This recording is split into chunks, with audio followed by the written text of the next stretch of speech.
जैसे ही उनकी आवाज़ आ गई, वे पिताजी समझ गए, अरे ये इन्हीं गुरु का तो चेला है, जाके पूछ तो लूँ, ये कुछ कर देंगे, मेरा बेटा जीवित हो जाएगा, कुछ तो कुछ बन जाएगा काम।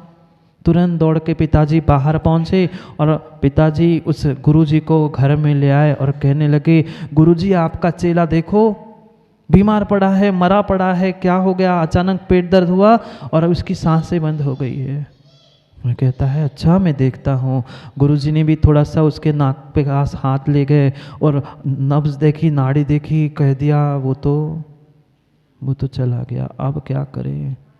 गुरुजी भी थोड़े से उदास होके मुंह बना के, वे भी रोने के मूड में ही थे। पिता ने कहा, गुरुजी आप ही गुरुजी हो, अपने चेले की कुछ रक्षा करो, कुछ तो करो।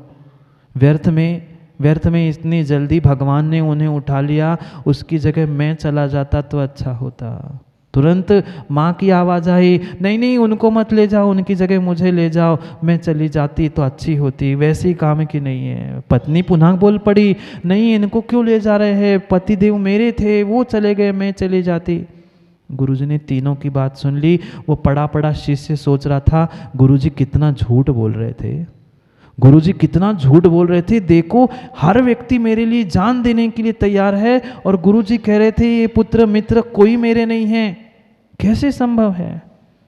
गुरुजी ने कहा ठीक है, एक दवाई मेरे पास है, एक दवाई मेरे पास है। तुरंत खुश हो गया, अच्छा गुरुजी आपके पास दवाई है? हाँ दवाई है, आप एक कटोरी पानी ले आओ। तुरंत आंखें पहुंचकर वह पत्नी पहुंच गई, कटोरी भर पानी लेने के लिए कटोरी भर पानी लेके आई और गुरुजी ने अपने झोले में से वह पुड़िया निकाली दवाई की और उसमें पानी में घोल दी। जैसे ही घोल दी उन्होंने कहा पिलाओ।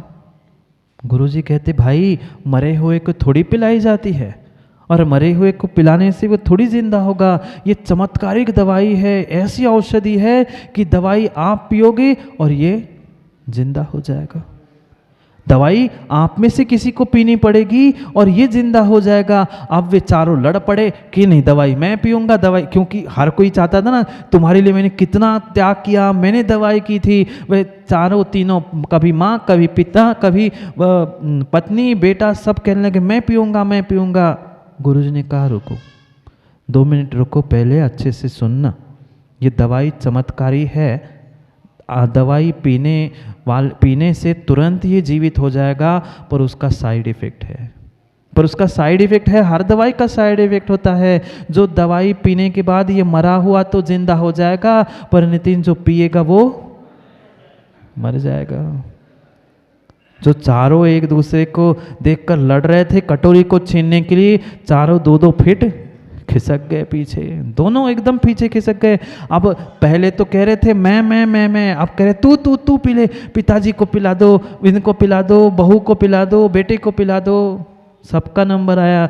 गुरुजी ने सबसे पहले पिता के सामने किया, पिताजी आप तो अभी कह रहे थे, अभी तो आप कह रहे थे ना कि मैं मर जाता, ये बच जाता, ये घर चला लेता, अब आप पी लो ना, वो 2 मिनट में उठ के खड़ा हो जाएगा।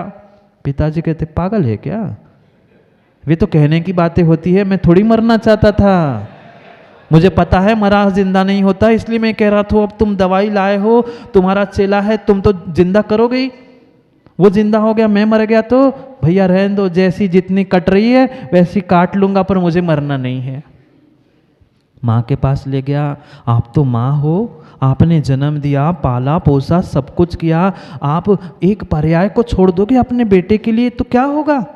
कहते नहीं, ऐसे कैसे मरूंगी, मैं मर जाऊंगी तो उनके पिता का ध्यान कौन रखेगा, वो बेटा और बहू कितना ध्यान रखती है बूढ़ों की मुझे पता है, इसलिए मैं मरना नहीं चाहती हूँ, मैं तो जब तक पति देव है तब तक जिंदा रहना चाहती हूँ, मैं मूर्ख नहीं, मैं नहीं मरना चाहती। तुरंत वह कटोरी किसके पास, पत्नी के पास ले गया। गुरुजी कह रहे तू पी ले, तू तो अर्धांगिनी है, तेरा आधा जीवन उनके बिना नहीं है, तू तो कुछ कर ले, थोड़ा सा तेरा समर्पण तेरे परिवार तेरे बेटे सबके लिए फायदेमंद होगा। वो कहती नहीं भैया, मैं भले ही वह विधवा बन के जीवन जीना या स्वीकार करूंगी, पर मरना नहीं चाहती। एक बेटे की माँ अगर मर जाएगी तो बेटा बेचारा क्या करेगा? मैं कैसे जीवन यापन कर लूँगी, अकेली रह लूँगी। पर ये बच्चे का भी तो मुझे ध्यान रखना है, पिता कितना ध्यान रखेंगे, इसलिए मैं नहीं मर सकती। उस बेटे को उसने पास कर लिया। अब नंबर बेटे का था, बेटे के पास गुरुजी ले गए कटोरा और कहले बेटा तू पी ले, तू भी तो कह रहा था, तू चला जा, पर पिता तो तेरे जीवित रह जाएंगे। वो बेटा कहता है क्या इन सब में मैं ही पागल मिला? गुरुजी क्या आपको मैं ही अकेला पागल मिला? जब ये बड़े बड़े दादा माँ दादी और मेरी माँ जब पीने के लिए तैयार नहीं, मैं क्या इतना मूर्ख थोड़ी हूँ कि मैं पी के मर जाऊं? मैं भी नहीं मरना चाहता, मैं जी लूँगा, अकेला कमा लूँगा, कर लूँगा, जैसा बनेगा वैसा जी लूँगा, मुझे नहीं चाहिए, मर जाए सो मर जाए। मित्रों से पूछा, मित्र तो ये तमाशा देखते देखते पीछे के 2-4 तो पहले ही खिसक गए थे, भैया हमसे पूछे ही नहीं, हम तो आके दर्द मिलके चले गए, काम हो गया। सबसे पूछा, किसी ने नहीं, किसी ने मना नहीं किया। गुरुजी ने कहा अब कोई पी तो रह नहीं आए, अब कोई तो तैयार है नहीं है, एक काम कर लेते हैं। मैं जैसे गुरुजी ने कहा मैं पी, इतने सब चिल्ला पड़े, हाँ गुरुजी पी लो, आपके ना आगे है ना पीछे, आपका चेला जिंदा हो गया, आप मर जाओ, हमें क्या लेना देना। गुरुजी ने कहा कोई बात नहीं है, आप सभी कह रहे हो तो मैं ही पी लेता हूँ। बढ़िया पुनः उस पानी में उनने दवाई को घोला और वो कटोरी का पानी पी लिया। जैसे ही पानी पी लिया उन्होंने जोर से लात मारी चेले को और कह दिया उठ देख ले, तो किसे अपना कह रहा था, कोई दवाई नहीं थी, राख की पुड़िया पानी में घोलकर मात्र नाटक चल रहा था। देख लिया बेटा, ये कैसी स्वार्थ की दुनिया है, ये कैसी स्वार्थ की दुनिया है। तू किसे अपना अपना मान रहा था, ये कोई अपना नहीं है, ये सपना है। अकल ठिकाने आ गई बेचारे के, पर लात खानी पड़ी तब समझ में आए। क्या करे, वही बात कह रहे, यस्यास्ति नैकम वपुषापि सार्धम तस्यास्ति किम पुत्र कलत्र मित्रे। भाई जब तुम्हारे शरीर से तेरा ऐक्य नहीं है, राजकुमार जी जब आपके सर के बाल आपकी बात नहीं मान रहे हैं, दूसरों की बाला को जो घर लाए हो वो क्या आपकी बात मानेंगी। यस्यास्ति नैकम, जिस शरीर के साथ हम सदियों से वर्षों से रह रहे हैं, इस शरीर के साथ मेरा ऐक्य नहीं है। तस्यास्ति कम पुत्र कलत्र मित्रम, फिर इस पुत्र कलत्र मित्र स्त्री भाई बहन इनके साथ तेरा ऐक्य कैसा? जब शरीर तेरा साथ नहीं दे रहा है तो शरीर के सगे संबंधी कहाँ से साथ देंगे। बहुत गहरा दृष्टांत दे रहे हैं। पृथक कृते चर्मणि रोम कूपा कुतो ही तिष्ठन्ति शरीर मध्ये। जब शरीर के ये एक एक रोम है, इस एक एक रोमों को तुम संभालने का प्रयास कर रहा है, एक एक बालों को संभालने का प्रयास कर रहा है, ना ये शरीर बचेगा ना शरीर की चमड़ी बचेगी, ये शरीर पे ये रोम और उसके छिद्र कैसे बचेंगे। अगर इस शरीर की इस चमड़ी को निकाल कर अलग कर दिया जाएगा तो क्या ये रोमकूप रोम छिद्र बचेंगे? नहीं बचेंगे। जब शरीर की चमड़ी ही नहीं बचेगी तो शरीर के चमड़ी के ऊपर के रोम और रोमकूप कैसे बचेंगे। ये शरीर ही नहीं बचेगा तो शरीर के सगे संबंधी कहाँ से बचेंगे। विचार करो, जब शरीर से रोमकूप भी नहीं, रोम भी नहीं, रोमकूप भी नहीं, चमड़ी भी नहीं बचेगी, फिर उनके सगे संबंधी रिश्तेदार बेटा बहू कौन कहाँ बचेगी। छोड़ दो तादाद में, अपना पराया, मेरा मेरा मेरा मेरा मेरा करते करते बरस सदियाँ बीत गई। जब ये शरीर तुम्हारा साथ देने वाला नहीं है, शरीर का एक इंद्रिय, एक अवयव, एक बाल भी साथ नहीं देगा,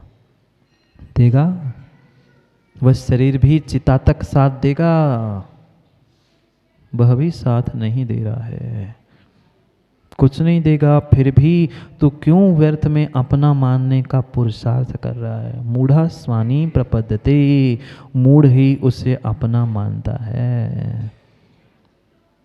सोचो समझो, समय हो गया है, समय हो गया है घड़ी का। तन से जिसका ऐक्य नहीं है, सुततीय मित्रों से कैसे, चर्म दूर होने पर तन से रोम समूह रहे कैसे। जब तन से चमड़ी ही अलग हो जाएगी तो रोम कूप कहाँ से रहेंगे। जब शरीर ही नहीं रहेगा, शरीर के साथ ही मेरा ऐक्य नहीं है, तो शरीर के निमित्त से बने हुए सगे संबंधी कहाँ रहेंगे।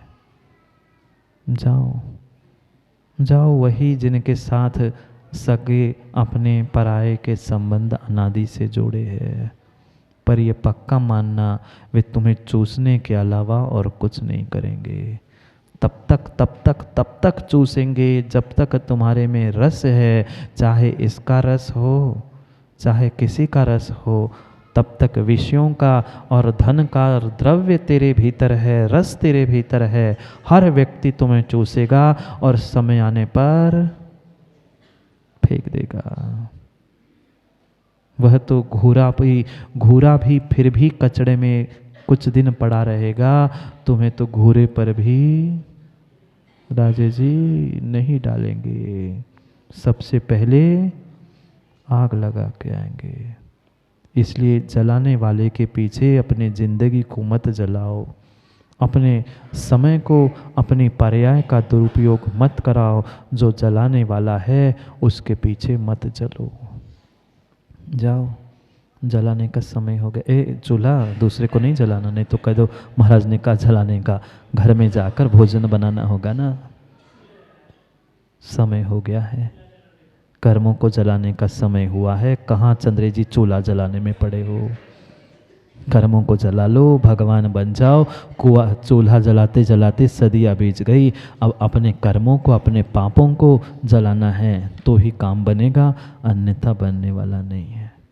समय हो गया है समय को समझने का, समय को पुनः समय पे समझे। बहुत थोड़ा सा समय, मोदी जी बहुत थोड़ा सा समय बचा है, थोड़ा सा समय बचा है, ये कह रहा हूँ। समय को समय पे समझो। इसलिए पुनः समय पर समय की बात करने के लिए कल समय पे मिलते हैं, क्योंकि समय पे किया गया काम समय को दिलाता है। बोलिए भगवान महावीर स्वामी की भव्य आत्मा। हमारी यह जिंदगी, हमारा यह जीवन एक खिलौना सा बन गया। पता नहीं कितने सारे लोगों ने हमारे जीवन के साथ खेल खेला। एक बालक भी होता है, वह भी खिलौनों को देखकर खुश होता है और उस खिलौनों को प्राप्त करके सुखी होता है। अपने आप को उन खिलौनों के साथ या खिलौनों को अपने साथ देखते हुए, प्राप्त करते हुए वह ये सोचता है कि मैंने बहुत कुछ अपने इस घर में, अपने ज़िंदगी में बहुत कुछ प्राप्त कर लिया। वास्तव में आज तक का हमारा यह जीवन, हमारा ये संसार बिल्कुल उस बच्चों के खिलौने की तरह हो चुका है कि कोई हमें मित्र, कोई संबंधी मिलता है तो हम खुश होते हैं। हमें लगता है कि मैंने बहुत कुछ प्राप्त कर लिया है। मेरे इतने सारे मित्र हैं, मेरे इतने सारे सगे संबंधी हैं। जैसे वह बालक भी खिलौना टूटने पर रोता है, बिलखता है, चिल्लाता है, पूरा घर सर पे लेकर बैठ जाता है क्योंकि उसका खिलौना टूट चुका होता है। ऐसा ही थोड़ा सा भी कुछ संबंध, मित्र कुछ भी हमसे बिछुड़ जाता है तो हम वहाँ भी दुखी होते हैं। पता नहीं कितना वह बालक मूर्खता के कारण उन खिलौने की तरह आकृष्ट होता है, आकर्षित होता है और उसमें ही सुख और दुख मानता है। जैसे वह बालक की अज्ञानता थी, बालक की मूढ़ता थी, वह प्रत्येक प्राप्त हुए खिलौनों को अपना मानकर उसमें सुख और दुख मनाता था। मिलने पर सुखी खुश हो रहा था और टूटने पर, बिछड़ने पर वही दुखी हो रहा था। कुछ क्षण के लिए ही उस बालक के हाथ से उस खिलौने को छीन लेना, उसे लगता है मेरा सर्वस्व किसी ने लूट लिया है। वह खूब बिलखता रोता है। क्या हमारे साथ ऐसी स्थिति नहीं हो रही? बिल्कुल हमारा ये संसार जितना जितना मैं आज तक जीते आ रहा हूँ, प्रत्येक स्थान पर हमारे साथ यही घटित हुआ। ये बाहर के सगे संबंधी खिलौने नहीं हैं। अगर वास्तविकता में देखा जाए तो बॉबी भाई खिलौना तो हम बन चुके हैं। साक्षात हम स्वयं खिलौना बन चुके हैं। कभी हमारे साथ हमारे माता पिता ने, आप बच्चे थे तब आपके माता पिता ने आपको गोद में नहीं लिया होगा? क्या आपके गालों को, आपके बालों को उन्होंने नहीं खिलाया होगा? खिलाया, खिलाया। कितने कितने सुंदर खिलौना हम बने बचपन से लेकर 55 तक और मरते दम तक। बचपन में माँ बाप ने खेला, थोड़े से बड़े हुए, थोड़े से बड़े हुए हमारे मित्र, उन मित्रों ने हमसे साथ खेला। समझना, कोई बाहर के प्लास्टिक के आदि के खिलौने की बात नहीं। मेरी जिंदगी कैसे खिलौना हुई और कैसे उन संयोगों से, निमित्त से हम दुखी होते रहे, वह रहस्य समझना है। बचपन में माता पिता मिले, सब संयोग मिला, अच्छे भले खासे घर में थे, खूब पैसा धन सब कुछ था, पर कितना कितना हमने वास्तविकता को समझने का आज तक प्रयास किया। बचपन में माता पिता थोड़े से किशोर हुए, थोड़े से किशोर होते ही मित्रों ने हमारे साथ खेला। पुनः थोड़े से और बड़े हो गए, युवा अवस्था प्राप्त कर ली, युवा अवस्था में शादी हो गई।